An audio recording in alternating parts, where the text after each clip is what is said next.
தங்கம் வந்தாப்பா. என்னடா பண்ணிட்டு இருக்க? பார்த்தா தெரியல, உண்மை எழுதிட்டு இருக்க. ஓஹோ, இத்தனை நாளா உண்மை திருடு போனது காரணம் நீதானா? யார பார்த்து திருடுங்க?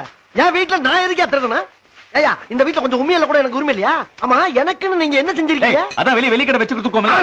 ரொல்லிக்கடை எனக்கு தங்கம்னு பேரை வச்சு தங்கத்தை பூரா நீங்க சுரண்டிக்கிட்டு எனக்கு பாலாப்பழம் பழைய வழியை கையில கொடுத்து கடை வச்சு கொடுத்து ஏமாத்த பாக்குறீங்களா? வாய்க்கு வந்தபடி பேசாத. இது போதாது, காது குத்துற செக்ஷன் ஒன்னு கொடுத்துருக்கோம். பெரிய போர்ட் செக்டர், காது குத்துறதுக்கு 500 ரூபாய் தரேன். அதுல 450 குடும்பமே ஆட்டியா போட்டு எனக்கு 50 கொடுத்து செக்டர்ல பத்தி பத்திர செக்டர்.